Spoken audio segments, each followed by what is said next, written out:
Oh, good evening. I first heard of this show, Severance, when I read in the papers that Apple TV Plus had spent $200 million on season 2. $200 million! So I thought, well, this must be good, right? So I started watching it from the start. Well, what's Severance about? Well, it's about an evil corporation. Well, all corporations are evil, according to the Lovies. If you're not in the UK, I should explain that Lovies is a term we use for the film and TV stars. The sort that think they're gurus on all sorts of things, despite having no special knowledge. The sort who fly around the world first class, lecturing the rest of us on how we've got to reduce our carbon footprints. Anyway, they think corporations are all evil because nothing bad ever happens in Lovey world, does it? Oh no, they're all saints, aren't they? So corporations are evil, and we've been told this by Apple. Apple is worth what, $3.5 trillion? It's one of the largest corporations in the world.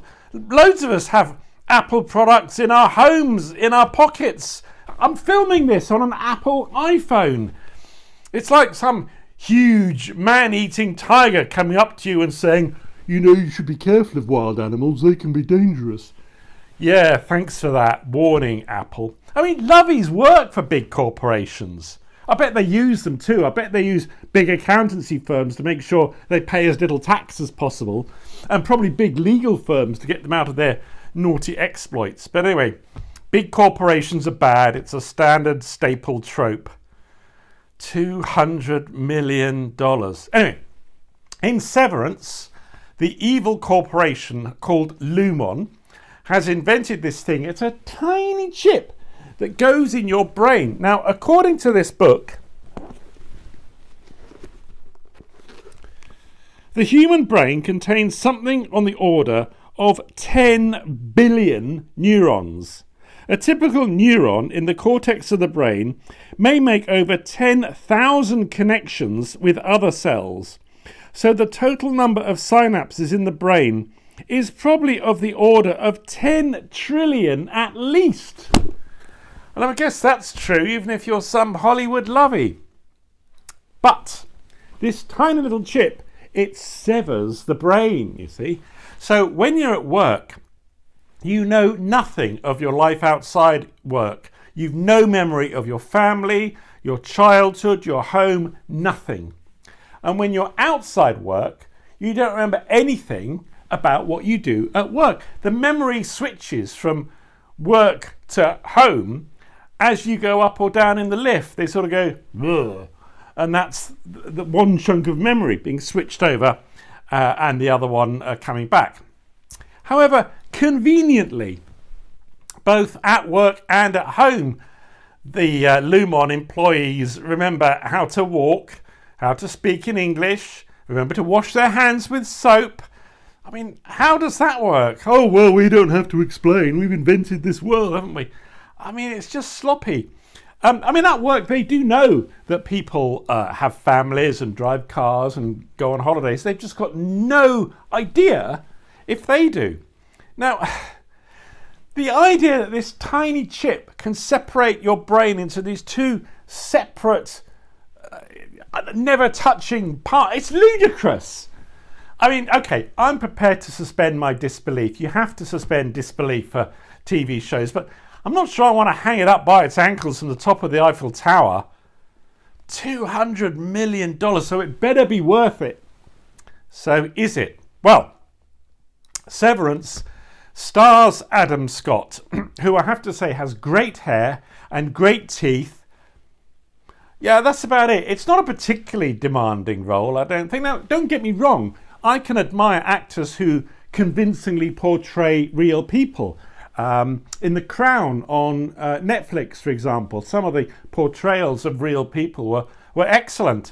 And I can admire actors who can portray very different people. So in The Crown, for example, we had Olivia Colman, John Lithgow, Gillian Anderson, who've all played very different characters to the people they played in The Crown. And some actors can sing and dance and write and direct. And yeah, that kind of adds up. But for most film and TV actors, they go somewhere that's been chosen for them and smartened up, made to look right by somebody else. They have their hair and makeup done by a special team. They have their clothes chosen for them. They say words that have been written for them in a style chosen by the director. And if they get it wrong, they can redo it as many times as it takes. I mean, I'm not saying it's a completely unskilled job, but nothing like as skilled as what you need to drive one of those big coaches or design the electrics for an office block, say. And yet, these lovies, when that's all they do, they think they can lecture us on any issue of the day, on chat shows and awards ceremonies. They spout their privileged, half-baked ideas. Thank goodness for Ricky Gervais. Well, maybe it's not their fault. I mean, they are treated as if their views matter. Even serious current affairs programmes, like Laura Kunzberg's show on BBC on a Sunday morning, they have a panel to discuss the day's news, and on the panel there might be a politician or an industrialist, maybe a journalist or economist, and very often an actor. I mean, what? Why? I'd be just as interested in the views of a coach driver or an electrical engineer. Maybe more so. What? Why does anyone give actors' opinions any weight? It's mad. $200 million. Anyway, back to Severance. So Adam Scott and his team, they work below ground in this underground office. They've no idea their lives outside. The environment is these long, plain, white corridors. It's like being in one of those mazes that they're supposed to have used for laboratory mice years ago. The work they do is completely pointless and completely dull. And they've even got a character called Helly. Like hell, you see. Corporate life is hell. The lovies think they have to spell it out for us ignorant viewing public. I mean, we must be stupid, or of course we'd agree with whatever they say, wouldn't we? I mean, to be fair, there is some valid satire of corporate life. I mean, in Lumon, if they do good work, they get trivial rewards. They're given toys and branded carrier bags and fruit. And, oh, look, I've got a company mug. Aren't I lucky? But there's one scene where you see an employee literally getting peanuts from a vending machine. Peanuts, do you see? I mean, it's kind of overdone. But in Severance, there's also a punishment room where you go if you're naughty. Well, and again, it's fair enough, I think, to make fun of corporate value statements, that sort of thing. But here they massively overdo it with an almost religious allegiance to the company. It's more like a Stalin-esque personality cult. They parrot texts that are rather like the thoughts of Chairman Mao. And they revere this huge, mythical, big brother-like figure, the evil Kia. Oh, well, anyway, they have songs and paintings that revere Kia. I mean, the corporate world just isn't like that. What it struck me is that Lumon is actually much more like the communist world, like North Korea is now, and how Eastern Europe used to be. I'm old enough. I saw the Berlin Wall. I crossed from West Berlin into East Berlin. That was a real severance, an entire city, an entire continent severed by the Iron Curtain. I mean, the contrast between the two. In 1982, even Ipswich was a sort of Shangri-La compared to East Berlin. Anyway, off the point. $200 million on season 2. Where's it gone? Well, they've got a new title sequence for the show. There's also a corporate video used in one episode, and both are done in stop motion animation style, the same method as is used for Wallace and Gromit, but with nothing like the skill or style of Wallace and Gromit. I mean, seeing that made me just want to abandon Severance and watch Wallace and Gromit again. But anyway, in Severance, apart from the massive implausibility of this basic plot device, that this tiny chip can create two entirely separate memory centers in the brain, there's just so many problems with the thinking behind the show. Like I said, I'm prepared to suspend my disbelief, but they just make it hard. There's so many inconsistencies and unanswered questions. I mean, if you compare it to, say, the Harry Potter world. Now, okay, in Harry Potter, there's people can do magic. There's magical animals and plants. But in this incredible Potter world, the product of one person's imagination, it's internally consistent. It all hangs together. And it's just not like that in Severance. And I'm going to give you some examples. And I should say, spoiler alert at this point, if I thought I was spoiling anything. I mean, where to begin? I mean, this chip, okay, in your brain, it's inserted under local anaesthetic. But then they must knock you out later, after the chip is in, because as you come round after the op, for post-operative care, they've spread you out on a boardroom table. And when you wake up, there's no surprise at the body. If I woke up after a severance, I'd be saying, why are my teeth so wrong? Oh, my beard. Oh, look at my hands. I'm old. You know, like Doctor Who when he's regenerated. But no, that obvious reaction just doesn't happen. I mean, they could even say to them, because the severance procedure is quite well known in this story. They could say, you've been through the severance procedure to explain it. But that would be too easy. $200 million. Anyway, you've probably already thought, one obvious flaw to this severance work and outside work thing.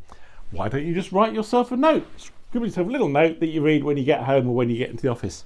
Aha, they've thought of that. The lift that you go up or down from working can tell if you're carrying a note. Even if you swallowed it, the lift can tell. I mean, how does that work? But it can do that. But here's the thing, if you steal the access pass belonging to the Lumon head of security and you smuggle that into work, oh, the lift doesn't spot that. Neither do the detection ones. They wave over employees as they go into work. Convenient, eh? But I mean, what was really incredible to me, there's one scene where there's a woman in labour. She's actually having contractions. And she decides to go for a walk outside. Now, outside, it's dark, it's cold, it's icy, it's a very icy environment. And her husband and her brother, who are there, say, yeah, off you go. You go and have a walk outside, we'll stay here. I mean, surely one or both of them would have... You don't send a woman who's in the middle of giving birth out for a walk in the dark on her own. But you see, if one of them had gone, they would also have met the woman she bumps into, and that would have complicated the plot. So we're asked to believe her husband and her brother just say, yeah, go on, knock yourself out. And then, what's it like for the person at work? They do a day's work, they go into the lift, and then for them, they're instantly straight back for another day. They have no recollection of their evening or their night at home. I mean, you'd go mad. The story is about one person failing to adjust, but what's just not credible is that anyone can adjust to this life. And then there's another time somebody gets killed and one character says to the other, so-and-so is dead, and the second character is clearly shocked, you know, like they didn't know he was dead, and says, whoever killed him is probably this and that. Wait a minute, how did she know he'd been killed? If you hear someone's dead, you don't assume they've been killed, do you? Even in the United States. Sorry, that was a cheap shot. I mean, forgive me. Just joking. I mean, how did she know it has been murdered? I thought, must be a clue. How did she know? But it seems not. It was just sloppy editing of the script, as far as I can tell. I mean, I could give loads more examples of plot holes and contradictions and inconsistencies, but I think the point is made. Now, you might say, okay, they spent $200 million on Severance Season 2, but Apple spent over $250 million on Masters of the Air. But I can sort of see where that went. Masters of the Air is set in a real situation, 1940s. So they had to recreate everything from the hair and clothes through to air bases, bomb sites, prison of war camps, the vehicles, and especially the aircraft, and most especially those incredible battle scenes. Absolutely terrifying. Masters of the Air, brilliant show. Oh, and they mentioned Framlingham, which is where I grew up and went to school, as did Ed Sheeran. Oh, and before you ask, as someone genuinely did, no, I didn't know Ed Sheeran when I was at Framlingham Primary School. I'm almost exactly 30 years older than him. Anyway, got distracted. So, I can see where the money went on Masters of the Air, and I think it was worth it to remind us of what these brave people went through to save Europe from National Socialism. But $200 million on Severance Season 2? I read they kept changing writers for more and more money, but for this? I also read that it's described as mind-bending and dystopian. Do you want your mind bent? I mean, if an exercise class advertised itself as backbending, would you think, well, that sounds great? I mean, I'm not sure I want my mind bent. And dystopian means an invented horrific situation, but you don't need to invent. You can use real life, like Masters of the Air, or any number of past and present horrific situations found around the world. But of course, inventing a dystopian world's just easier.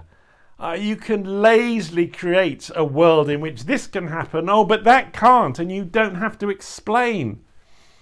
I also read that it's meant to be a sort of comedy. Well, call me old-fashioned, but I like comedy that makes me laugh. And there are funny moments in Severance. I mean, the brother-in-law with his silly sixth form philosophy and the goats.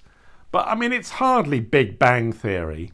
And okay, not all comedy is laugh out loud comedy. There's also the genre of gentle comedy that's gently amusing.